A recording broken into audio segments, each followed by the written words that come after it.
अस्सलाम वालेकुम class 1। Today we are going to read our book page number 49।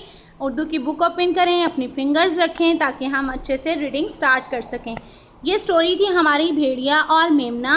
इसमें हमने देखा कि एक छोटा सा मेमना है जो कि भेड़िए ने पकड़ लिया है ताकि वो उसको खा सके, क्योंकि वो जंगल में अपने ग्रुप से, अपने ग्रोह से अलहदा हो गया था, अपने गले से बिछड़ गया था। तो वो भेड़िया मेमना जो है वो भेड़िए ने पकड़ लिया खाने के लिए, और भेड़िए ने कहा कि अब तो मैं इसको खाऊंगा खूब मज़े लेकर। लेकिन मेमना जो था उसको एक आइडिया आया। उसने कहा कि आप मुझे बड़ी खुशी से खा लीजिएगा, लेकिन पहले मेरी एक आखिरी ख्वाहिश पूरी कर दें कि मैं आपकी बांसुरी सुनना चाहता हूँ। तो भेड़िया जो था वो अपनी तारीफ़ सुनकर बहुत खुश हुआ और उसने बांसुरी बजानी शुरू कर दी। जब उसने बांसुरी बजानी शुरू की तो मेमना उसकी धुन पर कूदने और छलांगे मारने लगा। यहाँ तक हमने प्रीवियस रीडिंग की थी। आज हम नेक्स्ट पढ़ेंगे। Put your fingers here. रात की खामोशी में बांसुरी की आवाज़ दूर तक जा पहुँची। भेड़ों का गल्ला आधे रास्ते में था। गल्ले के मुहाफिज कुत्तों ने भेड़िए की बांसुरी की आवाज़ पहचान ली और फ़ौरन आवाज़ की तरफ भागे।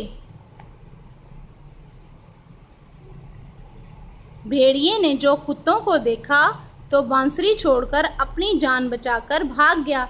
कुत्तों के साथ मेमना हंसी खुशी अपने गले से जा मिला। देखा आपने, हम जितनी भी मुश्किल में फंस जाएं, हमें हमेशा अपना माइंड जो है वो फ्रेश रखना चाहिए, ताकि कोई ऐसी तरकीब, कोई ऐसा आइडिया हमें आ सके जिससे हम अपनी आप को उस मुश्किल से बचा सके। तो मेमना जो था वो डर के रोने नहीं लगा। उसने क्या किया, उसको एक आइडिया आया और उसने उसकी तारीफ़ करनी शुरू कर दी। अब जब उसने बांसुरी बजाई तो बांसुरी की आवाज़ तो डेफिनेटली है कि वो दूर तक जाएगी। तो जो भेड़ियों का गल्ला था, जो उसका ग्रुप था, उसका जो फैमिली थी मेमने की, वो अभी आधे रास्ते में ही गई थी। तो उनको रात के टाइम वो फ्लूट की आवाज़, वो बांसुरी की आवाज़ इतनी ऊंची थी कि वो उसको सुनकर वापस आ गए, और उसके उनका जो ग्रुप के कुत्ते थे उन्होंने भेड़िए से उसको बचा लिया। तो इसी तरह जब भी हम किसी मुश्किल में हों तो हमें हमेशा पॉजिटिव चीज़ों की तरफ जाना चाहिए। हमेशा सोचना चाहिए कि हम इससे किस तरह से बच सकते हैं, ना कि हम रोना धोना शुरू कर दें। ठीक है, तो अभी हम इसकी रीडिंग दोबारा पढ़ेंगे। हमें हर स्टोरी जो होती है वो एक लेसन देती है, ठीक है, एक सबक देती है। स्टोरी का मतलब ये नहीं होता कि आपने पढ़ा और उसको छोड़ दिया।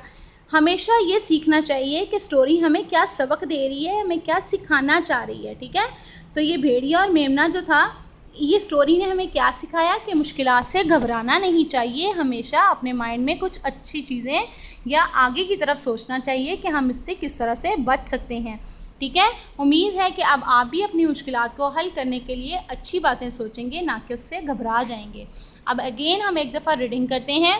रात की खामोशी में बांसुरी की आवाज़ दूर तक जा पहुँची। भेड़ों का गल्ला आधे रास्ते में था। गले के मुहाफिज कुत्तों ने भेड़िए की बांसुरी की आवाज़ पहचान ली और फ़ौरन आवाज़ की तरफ भागे। भेड़िए ने जो कुत्तों की तरफ देखा तो बांसुरी छोड़कर अपनी जान बचाकर भाग गया। कुत्तों के साथ मेमना हंसी खुशी अपने गले से जा मिला। सो इसको अच्छे से लर्न करना है आपने। तो अभी आपका पूरा यूनिट कंप्लीट हो गया है, पूरी स्टोरी कंप्लीट हो गई है। आपने इसको अच्छे से रिवाइज़ करना है, अच्छे से लर्न करना है और मम्मा को सुनाना है। ठीक है, और मम्मा को भी चाहिए कि जब आपकी स्टोरी फिनिश हो जाती है तो आपसे एज अ टेस्ट जो है वो बुक रीडिंग सुने। तो कौन कौन मम्मा को सुनाएगा, मुझसे प्रॉमिस करें कि आप अपने अच्छे से स्टडी करेंगे। ओके, अल्लाह हाफ़िज़, टेक केयर।